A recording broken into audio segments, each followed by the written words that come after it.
Olá, eu sou o Ricardo Lauricella. E eu, Bianca Grella. Hoje nosso bate-papo é sobre educação corporativa, também tratada como educação permanente e educação continuada. Para falar sobre isso, temos conosco uma especialista no assunto, a Mariana Timóteo Silva, coordenadora de educação corporativa da SBCD. Bem-vinda, Mariana. Olá, Ricardo. Olá, Bianca. Agradeço o Olá, convite. bem-vinda, Mari. Obrigada. É um prazer tê-la aqui conosco, viu? Bom, vamos lá, eu vou iniciar com a primeira pergunta aí. Qual que é a diferença, Mari, entre a educação corporativa continuada e permanente? Bianca, ótima pergunta. Entendo Show. que grande parte das pessoas tem uma dificuldade no entendimento, né? E é importante esse esclarecimento. Então, vamos lá. A educação permanente, ela, na verdade, ela consiste em ações embasadas na problematização de um processo de trabalho em saúde, né? Ela contesta o ensino, aprendizado mecânico, aquele ensinamento voltado e muito característico de sala de aula, e considera as questões do trabalho, do dia a dia, do cotidiano, e preferencialmente com foco multidisciplinar, e pautada nos indicadores do Plano Municipal de Saúde, né, do município, e muitas vezes através das demandas do próprio território. Né? Já a educação continuada, ela refere-se à formação inicial do profissional. Então, ela tem um foco, muitas vezes, no aperfeiçoamento de alguma técnica, de algum procedimento, com um foco unidirecional. Então, vou dar um exemplo aqui para vocês. Hoje nós vamos ensinar aperfeiçoar a equipe de enfermagem quanto à passagem de uma sonda. Né? Então, seria o aperfeiçoamento de um conhecimento técnico-científico. Então, basicamente, seria essa a diferenciação. E a educação corporativa, vale a pena falar, né, citar, que nos tornamos há mais ou menos 2 meses. Até então, atuávamos como educação permanente no contrato Zona Norte, né, do município de São Paulo, e nos tornamos, então, corporativa, que atende todos os contratos da Sociedade Brasileira Caminho de Damasco e também é muito voltada às questões de gestão de pessoas. Trabalho no desenvolvimento, né, de habilidades, sempre em favor no contexto institucional, ou seja, no contexto inserido e pregado pela SBCD. E é importante também citar para vocês que o RH, né, através da psicóloga organizacional Carla, ela já vem realizando algumas atividades que estão muito voltadas a essa educação, voltada a essa gestão de pessoas de todos os contratos. Muito interessante. E esse tipo de estrutura, Mariana, ele é comum? Todas as empresas fazem dessa forma? Então, a gente tem, particularmente aqui na SBCD, esse formato em que a gente amplia o escopo da educação corporativa, né, em particular como educação permanente, que era o seu caso ali na Zona Norte, hoje para atender todos os contratos. Mas como que funciona isso em geral nas empresas? Como que isso é posto? A educação corporativa, ela já existe no mercado geral, né? Grandes empresas, elas já são adeptas a essa questão de educação corporativa, e na área da saúde vem sendo bem tendencioso, né? As instituições, as OSs que organizam parte dos contratos, também vêm adotando essa estrutura, porque hoje nós valorizamos, além das problemáticas inseridas dentro do território, essa questão de gestão de pessoas, o quanto é importante o investimento no profissional. Importantíssimo, né? Com Legal. certeza.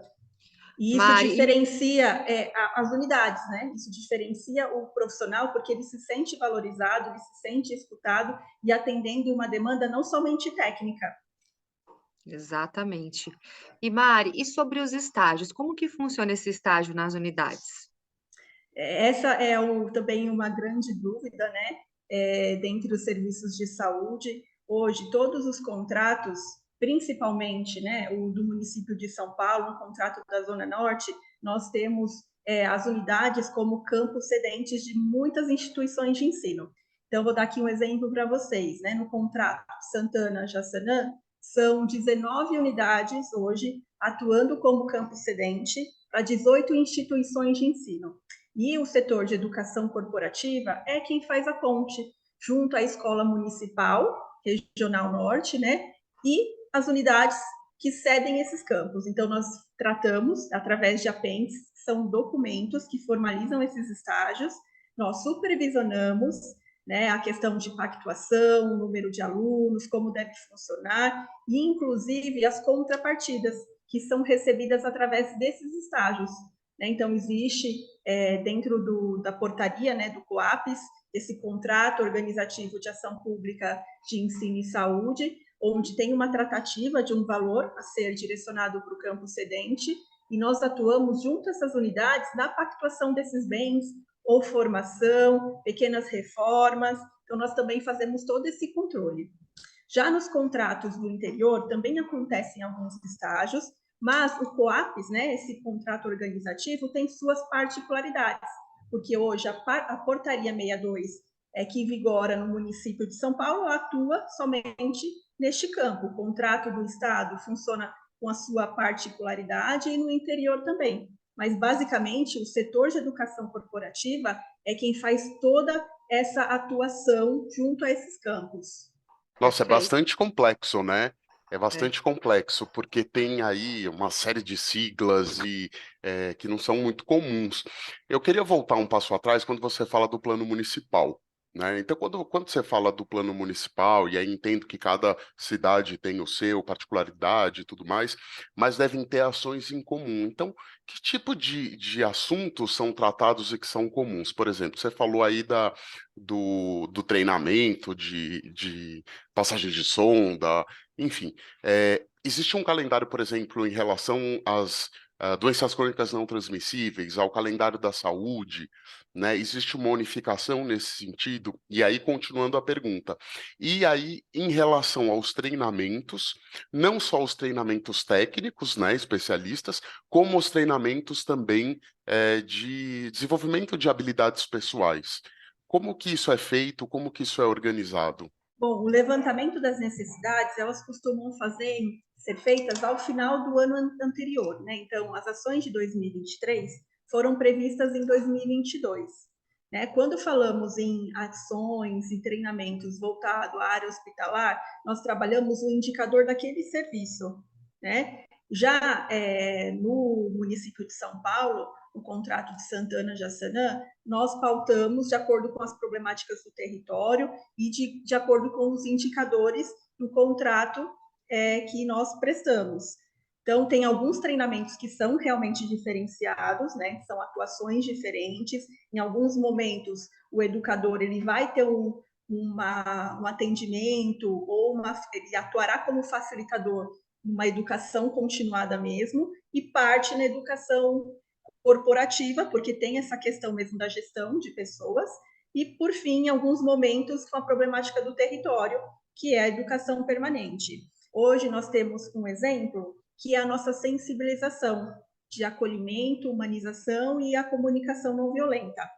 Esta é uma proposta que tem-se a estender para todos os contratos, né? Porque além de trabalharmos essa questão da comunicação não violenta, o impacto disso na vida do profissional e também na social, nós falamos também da Política Nacional de Humanização, o quanto é importante eles saberem os pontos que devem ser valorizados, qual o nosso papel diante do bom atendimento ao usuário, e nós trazemos também uma reflexão sobre o seu atendimento. E isso vem nos trazendo muitas respostas positivas, de mudança de comportamento, do profissional avaliar, né, realmente se o seu papel é efetivo e de que forma nós podemos ter uma atuação sempre ética, humana, porque a humanização nada mais é do que tornar-se humano. E por que essa prática em algum momento deixa de ser executada?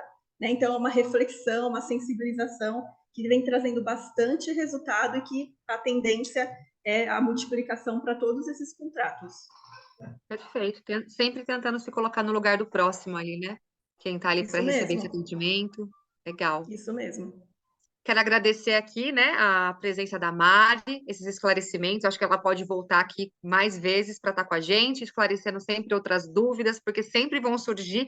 É um tema que parece simples, mas não é, ele é complexo, né? Então, o pessoal sempre tem dúvida. Então, você está convidadíssima, Mari, a voltar uma próxima vez para esclarecer mais dúvidas aqui com a gente, tá bom? Perfeito, eu agradeço a oportunidade, agradeço a SBCD, ao Ricardo, a Bianca, né, e para poder falar um pouco sobre os processos de educação permanente, continuada, enfim, da educação corporativa, que entendo que é algo muito técnico para algumas áreas, né, e tem essa dificuldade. Nossa, vocês também atuam com questões de estágio, sim, e tem outras questões Exato. também que são inseridas no nosso contexto, como os trabalhos científicos que nós avaliamos junto ao setor de comunicação, que aí também é importante citar, o voluntariado em alguns serviços que também costumam acontecer, então todos são acordados junto a este setor, né, e tantas outras demandas. E também é importante frisar, né, que ninguém faz nada sozinho e que por trás nós temos uma equipe de educação corporativa que tem uma atuação com muito engajamento e sempre vestindo a camisa da nossa instituição. Que bom, que bom. Obrigada. É super importante isso tudo que você disse, Mariana, porque esse setor, assim como diversos outros setores corporativos ou não da instituição, eles fazem com que o resultado final, que é o atendimento ao paciente, seja cada vez mais eficaz. E não só isso, e também que o próprio colaborador seja desenvolvido e que a carreira dele seja aperfeiçoada por meio desse tipo de treinamento. Então, realmente é um trabalho exemplar, indispensável. E, mais uma vez, muito obrigado pela sua participação, Mariana. Até uma próxima. Até mais, Obrigada, gente. Mari. Obrigada. Tchau, Até. tchau.